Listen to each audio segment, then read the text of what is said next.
राजस्थान के एक गांव में, उस गांव का नाम था निमाड़ा, अभी भी गांव है सामुद के पास। उस गांव में महाराज जी की कथा थी। श्री प्रेमदास जी महाराज ने महाराज जी को बुलाया था। हम लोग गए वहाँ। बहुत व्यवस्था अति सामान्य थी उस समय। तो गए, खैर वहाँ पहुँचे तो वहाँ गांव के एक पंडित जी थे, वो काशी पढ़े हुए थे। उनका नाम था शंकर शर्मा पंडित, अच्छे विद्वान थे। और वो पता नहीं किस बात से चिढ़े थे। महाराज जी जैसे ही आके बैठे कि वो संस्कृत में महाराज जी से ताल ठोकने लगे शास्त्रार्थ के लिए। आप कथा कहने आए हैं, आत्मा के स्वरूप का विवेचन कीजिए। संस्कृत में बोल रहे थे। महाराज जी बोले, संस्कृत में ही बोले, न तो हम शास्त्री हैं न हम व्याकरणाचार्य हैं। हमने वेदांत शब्द तो सुना है, वेदांत होता क्या ये भी हम नहीं जानते।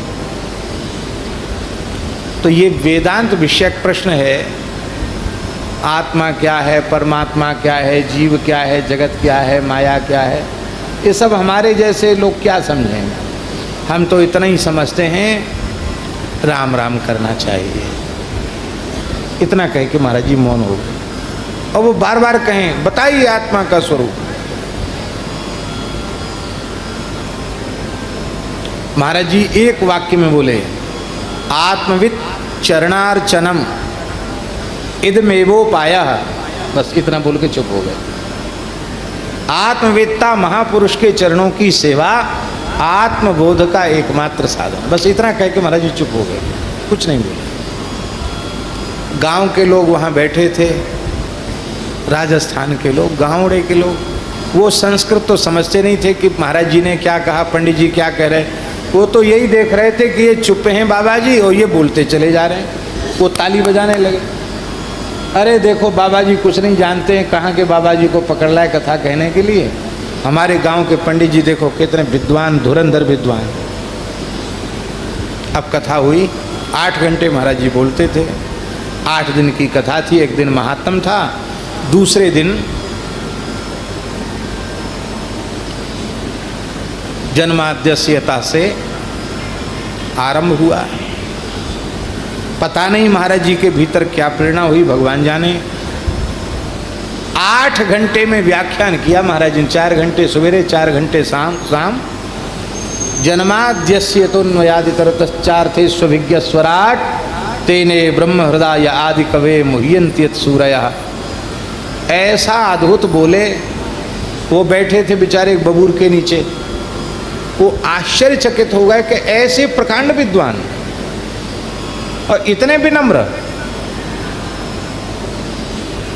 तीसरे दिन जब कपिलोपाख्यान चल रहा था, महाराज जी व्यासपीठ से उतर के कक्ष की ओर जा रहे थे, तो चरणों में साष्टांग पढ़कर इतने रोए कि उन्होंने कहा कि हम काशी में क्या पढ़े, हम तो केवल अहंकार विद्या का लेकर के डोल रहे थे। प्रभु आज पता चला ब्रह्मज्ञानी महापुरुष, आत्मदृष्टा तत्व ज्ञान संपन्न महापुरुष कैसे होते हैं, आज पता चला।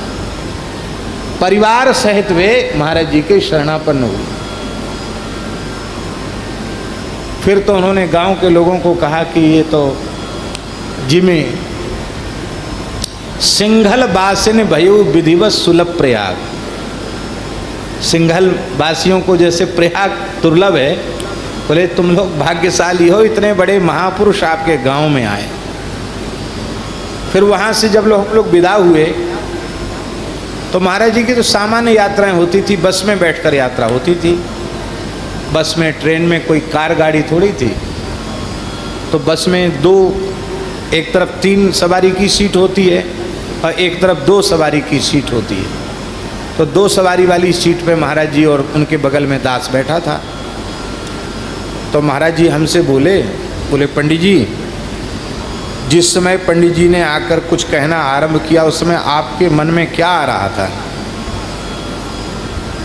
तो हमने कहा हमारे मन में आ रहा था कि हम थोड़े पढ़े लिखे होते, क्या करें हम तो अभी नए विद्यार्थी हैं, हम पढ़े लिखे होते तो हम डांट कर कहते कि गुरुजी से एक शब्द नहीं बोल सकते, हमसे शास्त्रार्थ करो, तुम क्या करना पूछो, क्या पूछते हो। हम उसकी बोलती बंद करते। मेरे सामने मेरे गुरुजी को ऐसे बोल रहा बदतमीजी से,